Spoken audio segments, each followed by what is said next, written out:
सिद्धेभ्यः ॐ नमः सिद्धेभ्यः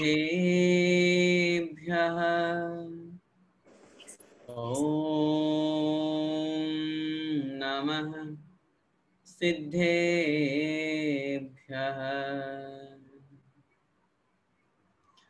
कुंद कुंद के समय सारे का सारे हमें जो बता रहे, समंत भद्र सा डंका घर घर द्वार द्वार पर बजा रहे। भोले भाले अनाथ जनों के हैं जो चलते फिरते धाम, विद्यासागर गुरुवर को हम सबका शत शत बार प्रणाम। विद्यासागर गुरुवर को हम सबका शत शत बार प्रणाम। पंच परमेष्टि भगवान की जय। द्वादशांग जिनवाणी माता की जय। संत शिरोमणि प्रातः स्मरणीय वंदनीय श्रमण सूर्य अध्यात्म सरोवर के राजहंस मम आस्था के केंद्र बिंदु आचार्य भगवंत श्री विद्यासागर जी महामुनिराज की जय। अढ़ाई द्वीपस्थ समस्त मुनिराजों की जय। आचार्य भगवंत के दीक्षा दिवस महामहोत्सव की जय।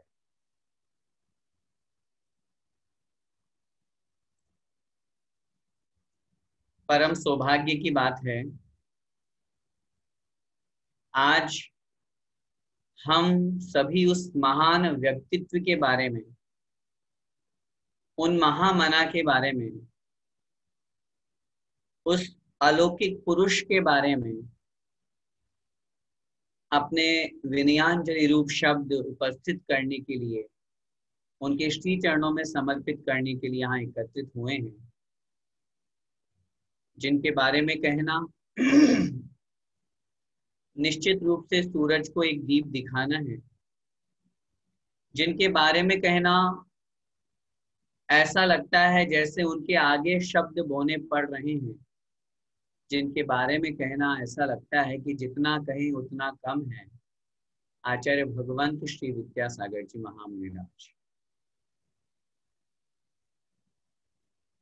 मैंने अभी अपने जयकार में एक शब्द का विशेषण का प्रयोग किया, श्रमण सूर्य। संसार में जिस प्रकार एक सूर्य होता है और वो पूरे संसार को प्रकाशित करता है, अंधकार का नाश करता है, ठीक उसी प्रकार श्रमण परंपरा में, दिगंबर मुनियों की परंपरा में जो आज सूर्य बनकर के समस्त श्रमणों को तो प्रकाशित कर रहे हैं, लेकिन जैन धर्म की उस प्रभावना को करते हुए संसार में जो अज्ञान रूपी अंधकार फैल रहा था, जो शिथलाचार का तांडव नृत्य हो रहा था, उसको उन्होंने एक तरफ करते हुए एकमात्र धर्म ध्वजा को आगे फहराने का बहुत बड़ा उपक्रम किया। जिन्होंने न मात्र केवल मनुष्यों के हित में कार्य करने की सोची, एक एक जीव मात्र के कल्याण की भावना उनके अंदर समाहित है। आचार्य कुंद कुंद स्वामी महाराज, आचार्य उमा स्वामी महाराज, आचार्य पूज्यपाद स्वामी महाराज अथवा आचार्य समंत भद्र स्वामी महाराज, कोई भी महामुनि महाराज हुए, उन सभी महामुनिराजों ने जिस तरह से अपना जीवन जिया था, जिस तरह से अपने आगमचर्या के अनुसार अपनी आत्मा का कल्याण किया था, मोक्ष मार्ग प्रशस्त किया था, मैं हमेशा सिर्फ एक ही बात कहता हूं, हमने नहीं देखा इन सब महान आचार्य, हमने नहीं देखा भगवान महावीर स्वामी को कि वो कैसे थे, किस तरह का उनका जीवन था, कैसे वो उठते बैठते थे, कैसे चर्या का पालन करते थे, कैसे आहार करते थे, हमें नहीं पता। ये सब शास्त्रों में निहित है, शास्त्रों के माध्यम से हम जान लेते हैं। लेकिन मैं एक बात बहुत नियम से और आवश्यक रूप से कहना चाहता हूँ, हमने देखा है आचार्य विद्यासागर मुनि महाराज। जिनको देख करके हमें लगता है कि आचार्य भगवंत समंत भद्र स्वामी, आचार्य कुंद कुंद स्वामी महाराज कैसे थे, चार्य चक्रवर्ती शांति सागर जी महाराज कैसे थे, इनको देख करके लगता है भगवान महावीर स्वामी की चर्या क्या थी,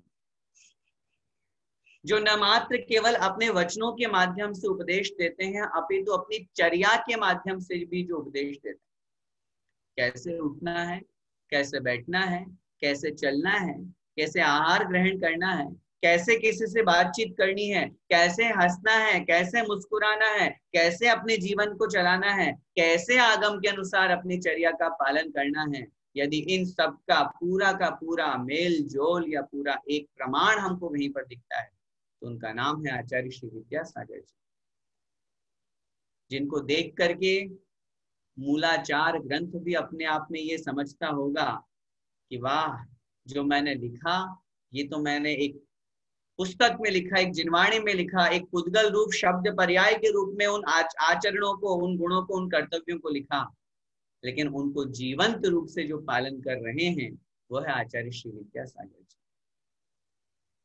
हम कैसे उनका गुणगान करें? हमारे भोजन में थोड़ा सा नमक कम होता है, हमारे भोजन में मीठा नहीं होता है, तो हमें वो भोजन की थाली बेकार लगती है, नीरस लगती है, व्यर्थ लगती है। कभी कभी तो हमारे अंदर कषाय रूप परिणाम भी जागृत हो जाते हैं।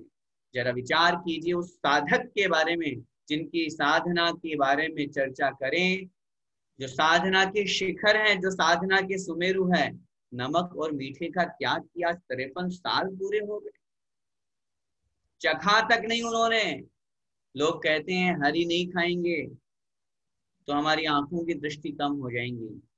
अरे मैं तो कहता हूँ आचार्य भगवंत श्री जी को देख लीजिए, आज भी बिना चश्मा का उपयोग करें, हमसे ज्यादा अच्छे से देख पाते, हमसे ज्यादा अच्छे से स्वाध्याय कर पाते हैं, हमसे ज्यादा अच्छे से चर्या का पालन कर पाते हैं। हमें तो इतनी मोटी मोटी चींटियां नहीं दिखती, उन्हें छोटे छोटे सूक्ष्म जीव दिख जाते हैं। ये सब साधना का परिणाम, ये सब तपस्या का सुपरिणाम है, सुफल है, तो निश्चित रूप से आज हमें वो दिखाई दे रहा है। आचार्य भगवंत 28 मूल गुणों में से जब कभी हम सोचते हैं, विचार करते हैं, किस गुण की हम चर्चा करें? गुण भी उन गुणी को प्राप्त करके अपने आप में बड़ा हर्ष का अनुभव कर रहा होगा कि चलो संसार में कोई एक व्यक्तित्व तो मुझे मिला जो मुझे अपने आप को अपनाने के लिए, ग्रहण करने के लिए बहुत हर्षित हो रहा है। नहीं तो संसार में आचार्य भगवंत मानतुंग स्वामी महाराज ने लिखा, को विस्मयोत्र यदि नाम गुणे ऋषेशे स्वम संशितो निर्वकाश मुनीश दोषै रूपात विविधाश्रय जाति गर्भे स्वप्नांतरेपि न कदाचित दीक्षितो। संसार में दोषों को बड़ा घमंड है, पापों को बहुत अहंकार है, कषायों को बहुत अभिमान है। उनसे पूछा क्यों अहंकार है तुम्हें, क्यों तुम घमंड करते हो? तो उन पाप कषायों ने कहा, हमें अपनाने वाले कितने हैं,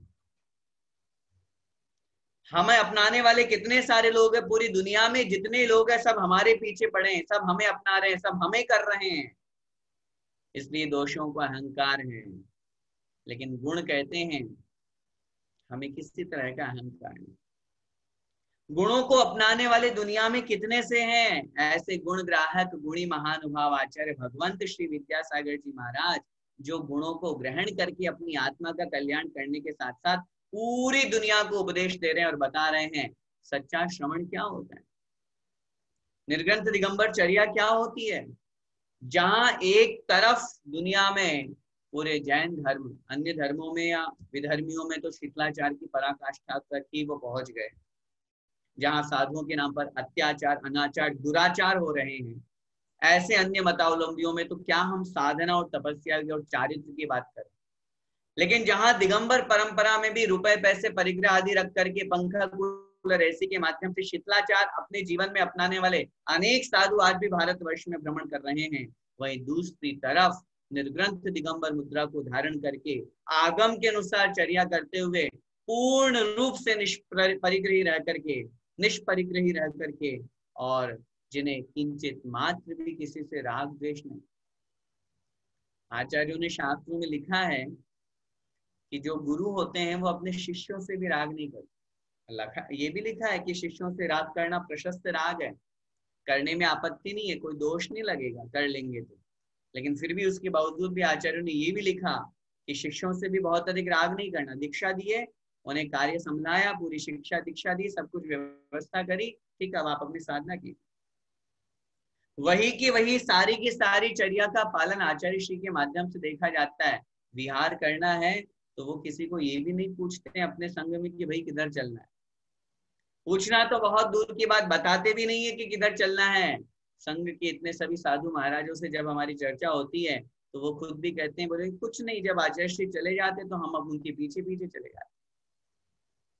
सोचिए, अनियत विहार जिनका काम है, अनियत विहार जिनका काम है, मुक्ति प्रिया का वरण कर लूं, चिंतन आठों याम है। आत्म साधना रत ही रहते, ध्यान साधना धाम है। ऐसे विद्या सूर्य गुरु को बारंबार प्रणाम है, बारंबार प्रणाम है।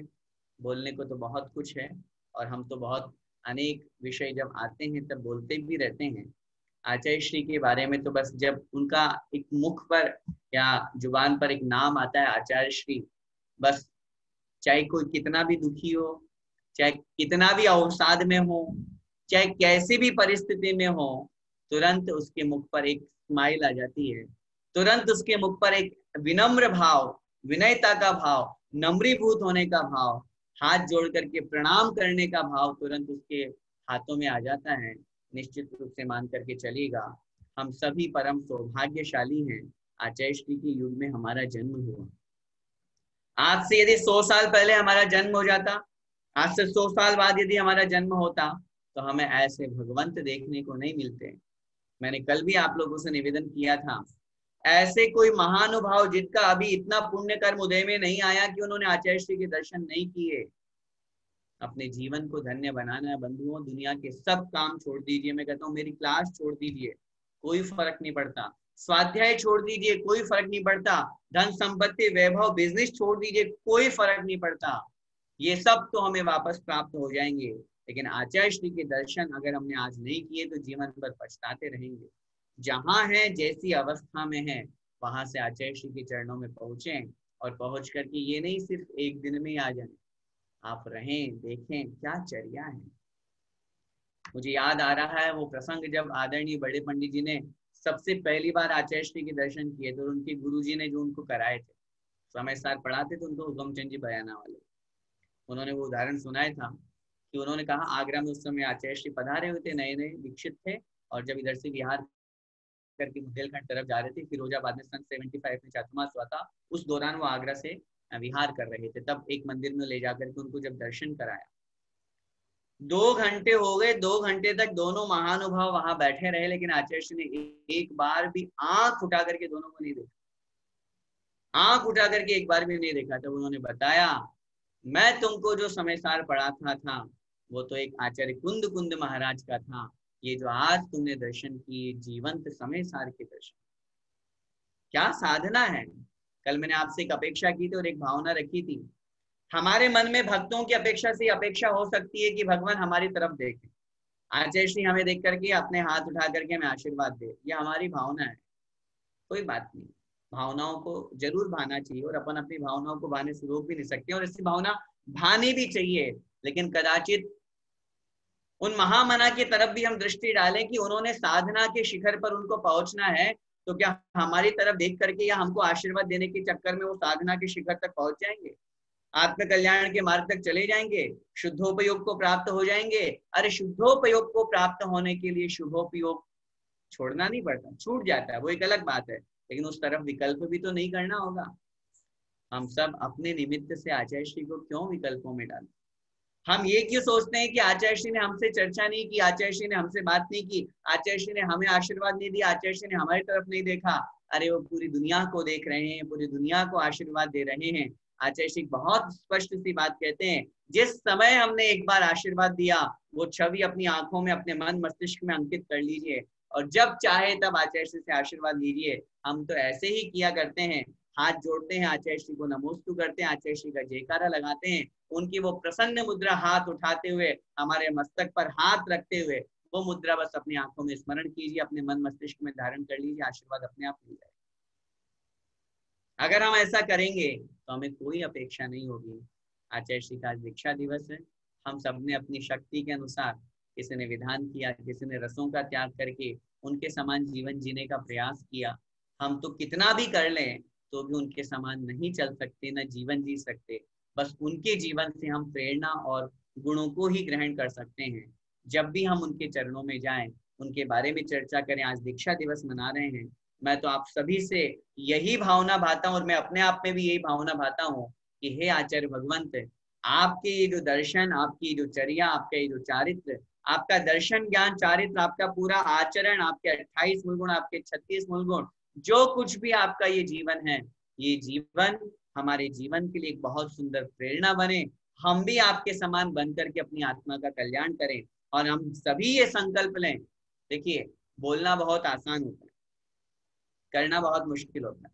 हम सब बोल करके बहुत अच्छे अच्छे भावना आचार्य श्री के लिए समर्पित कर सकते हैं, लेकिन अपनी भावनाओं के साथ में क्रिया भी होनी चाहिए। और मैं ये भावना भाता हूँ, और दीक्षा दिवस के अवसर पर हम सब ये संकल्प लें कि जीवन में हम आचार्य भगवंत के समान रत्नत्रय को धारण करके अपनी इस मनुष्य पर्याय को सार्थक करेंगे। रत्नत्रय की पूर्णता, रत्नत्रय का प्रारंभ दीक्षा के माध्यम से होता है। हम सब आज नहीं तो कल भावना जरूर भानी चाहिए। हो सकता है किसी की स्थिति परिस्थिति कैसी भी हो, लेकिन भावना भाएंगे तो निश्चित रूप से उस स्थान तक हम सभी पहुंचेंगे, आचार्य श्री तक हम सभी पहुंचेंगे। आचार्य श्री के बारे में और भी बहुत से लोग अपने अपने वक्तव्य, अपनी अपनी बात कहेंगे। मैं अपनी बात को यही विराम देता हुआ बस यही भावना भाता हूँ, आचार्य भगवंत दीर्घायु हो, चिरायु हो, शतायु हो। मैं तो हमेशा बस आपके श्री चरणों में भगवंत यही भावना भाता हूँ, हमारी उम्र आपको लग जाए और बस आप इसी तरह, भले ही मैं ये भावना अपने अल्प बुद्धि के कारण से कर रहा हूँ, क्योंकि अगर मेरी उम्र आपको लगेगी तो आपका संसारी जीवन दीर्घ बनेगा, लेकिन भगवंत आपके माध्यम से जो अनेकानेक असंख्यात भव्य जीवों का कल्याण होगा, उन भव्य जीवों के कल्याण के माध्यम से मैं अपने सर्वस्व जीवन को आपके श्री चरणों में समर्पित करके अपने आप को परम सौभाग्यशाली मानूंगा। मैं भी आपके समान बनूं, आपके समान बनकर के अपनी आत्मा का कल्याण करूं, ऐसी मंगलमय भावना के साथ में बोले आचार्य भगवंत श्री विद्यासागर जी महामुनि राज की जय हो, जय हो।